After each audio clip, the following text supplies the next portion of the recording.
There is a moment in every pressure campaign when words stop working, and power begins to speak in a different language. Right now, as protests spread across Iran and a regime tightens its grip, Donald Trump is signaling that moment. Locked and loaded, he wrote. 3 words, heavy with intent. Not a declaration of war, a reminder of leverage. This is not about invasion. It's about choices, and the narrowing of options for a government already facing internal revolt. The United States has done this before, quietly, precisely. Operation Midnight Hammer targeted Iran's nuclear ambitions, not its people. But it also left something untouched. And that omission matters, because pressure is not just applied. It is designed. If you want to understand how modern power really works, why some regimes crack while others endure, stay with me. This story isn't about missiles alone. It's about systems, signals, and what happens when those systems begin to break. And to see why Iran is at this point, we need to step back before the strikes, before the threats, into the logic that brought us here. To understand what is unfolding now, we need to be clear about the real question. This is not whether Iran can be hit.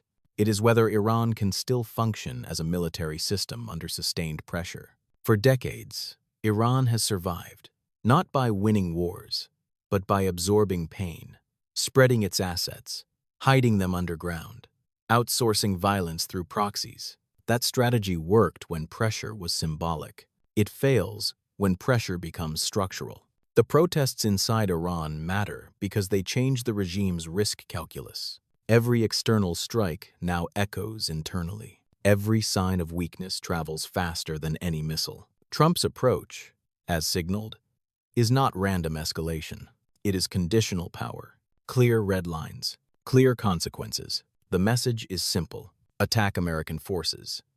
And the response will not be theatrical, it will be overwhelming. What follows from that logic is crucial, because once deterrence is reasserted, the question becomes where pressure is applied. And that brings us to the origins of Iran's military resilience, how it was built, layer by layer, over time. Iran's military architecture did not appear overnight. It is the product of memory, specifically, the memory of vulnerability. After years of sanctions, isolation, and war, Iran learned a hard lesson. Visibility invites destruction, so it adapted. It went underground. It decentralized. It built redundancy into everything that mattered. Missiles became the backbone of deterrence because they were cheaper than air power and harder to neutralize. Production was scattered across dozens of sites, some visible, many not. Fuel supply chains stretched beyond borders, quietly linking Iran to external suppliers. At the same time, space became a cover. Satellites were framed as civilian progress, launch vehicles as scientific achievement. But the technology, as always, was dual use. Drones completed the picture.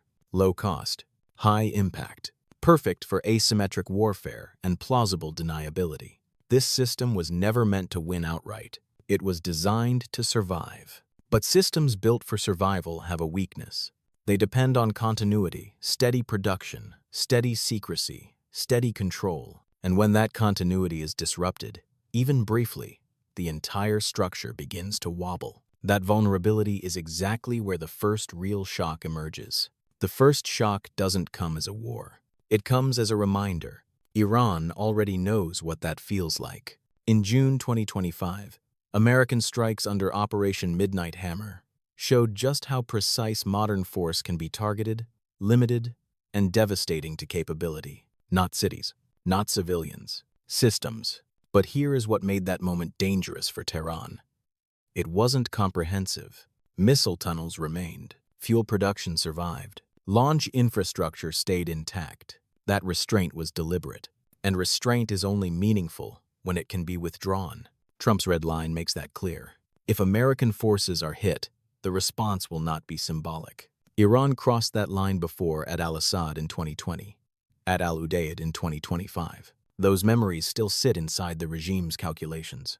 This is where pressure turns psychological. Every commander knows retaliation is no longer abstract.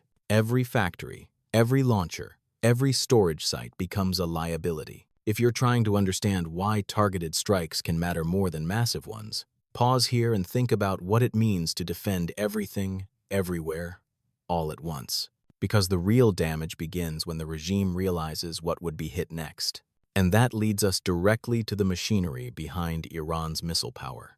What keeps Iran's military power alive is not a single weapon. It is production. Missiles are not dangerous because they exist. They are dangerous because they can be rebuilt, replenished, and fired in volume. Iran's missile network is an ecosystem. Dozens of sites above ground and below linked to testing, assembly, storage, and fuel. Solid rocket fuel precursors quietly imported. Launchers hidden. Stocks dispersed. This is why missile production matters more than missile launches. You can intercept a strike. You cannot intercept an industrial base without dismantling it. The same logic applies to space facilities. Iran's satellites are not just eyes in orbit. Their launch vehicles mirror the technology of long-range ballistic missiles. When a spaceport activates, it is never purely civilian. That ambiguity is the shield. And then there are drones. Cheap, scalable, deadly in large numbers. Built by an organization that is both a military force and a business empire. The hidden mechanism is simple. Iran's power survives by turning industry into deterrence. Break the industry, and deterrence collapses quietly, without spectacle. But once that mechanism is exposed, escalation follows naturally, because pressure never stays static. And that brings us to the second surge, the point where tension stops being theoretical and starts moving fast. The second surge arrives without warning. And this time, the margin for error is thinner.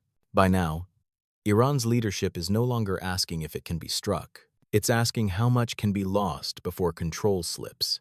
Missile factories are not symbolic targets. Neither are space launch pads or drone assembly lines. They are choke points. Hit them, and timelines stretch. Supplies stall. Confidence erodes. This is where escalation accelerates. Not through speeches, but through readiness. Fighters repositioned. Bombers placed within reach. Destroyers and submarines already aligned, carrying weapons designed for precision, not spectacle. From Tehran's perspective, everything begins to move at once. Defend the skies. Protect production. Reassure commanders. Suppress unrest. That is the trap. A system built to survive external pressure now faces internal strain at the same time. Every defensive move costs resources. Every delay amplifies uncertainty. History shows that regimes rarely fall from one blow. They fracture when stress arrives from multiple directions simultaneously. And while strategists focus on maps and strike packages, the most important impact is happening elsewhere. Because when systems tighten, it is ordinary people who feel it first. That is where the story turns next. For you, living under that pressure, the conflict doesn't arrive as a headline. It arrives as uncertainty. When a regime diverts resources to protect missile factories and drone lines, it tightens everything else. Fuel, electricity, jobs, information. You are told this is about national defense, but what you feel is national strain. Factories linked to the military draw power while neighborhoods go dark. Security forces move faster, watch closer, trust less. Every protest becomes a risk. Every silence becomes suspicious. This is the quiet cost of a system built for confrontation. When external pressure rises, internal space shrinks. And yet, pressure cuts both ways. When production stalls and systems fracture, the myth of control weakens. You begin to see that power is not infinite. That fear flows upward as well as down. This is why regimes fear capability strikes more than rhetoric, because they expose fragility without firing into crowds. If you're still watching, stay with me. What happens inside one country never stays there, because the next effects don't stop at Iran's borders. What happens in Iran does not remain contained. It never does. Missiles built in Iran can reach far beyond its borders. Southern Europe knows this. That is why radar systems in Poland and Romania were activated years ago to track launches that might never come, but must always be anticipated. Iran's space launches are watched not as scientific milestones, but as strategic signals. Every satellite placed in orbit alters calculations in capitals far from Tehran. Every test forces responses from air defenses to alliances.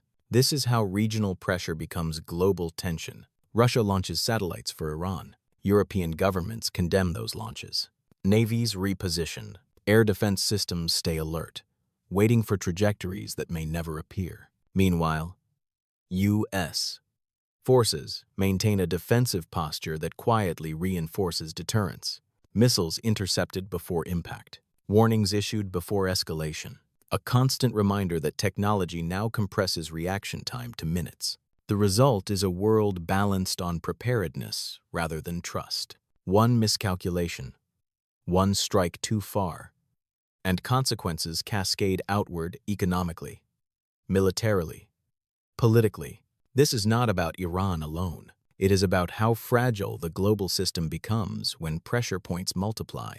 Which brings us to the hardest question of all. What happens next? The future rarely arrives as a single outcome. It unfolds through paths. From here, 3 scenarios emerge, each shaped by the same pressure, but producing very different worlds. In the first, pressure works. Targeted strikes fracture Iran's military production without triggering wider war. Missile output slows. Drone lines stall. Space launches pause. The regime survives, but weaker, forced inward, more cautious, less able to project power. Stability returns, but it is brittle. In the second, pressure holds, but at a cost. Iran absorbs the damage, adapts again, and stretches the conflict into time. Production resumes slowly, underground, dispersed even further. Protests simmer. The world adjusts to a new, tense normal where deterrence replaces resolution. And then there is the third path, the dangerous one, a miscalculation, an overreaction, a strike that crosses a line no one intended to test. Pressure turns into momentum, momentum into confrontation, and the system already strained tips.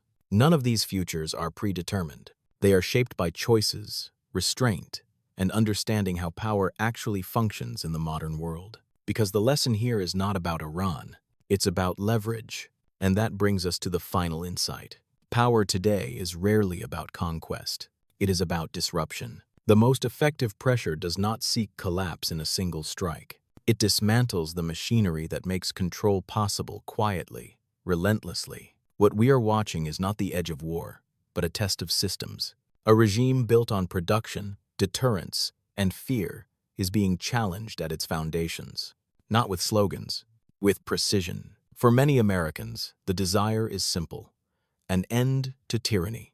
But history teaches us something harder. Systems don't disappear because we wish them away. They erode when their capabilities are broken into pieces too small to function. This is why the most consequential battles are invisible. They happen in factories, supply chains, and decision rooms, far from the front lines, far from the cameras. If you want to understand where global power is really headed, don't watch the speeches.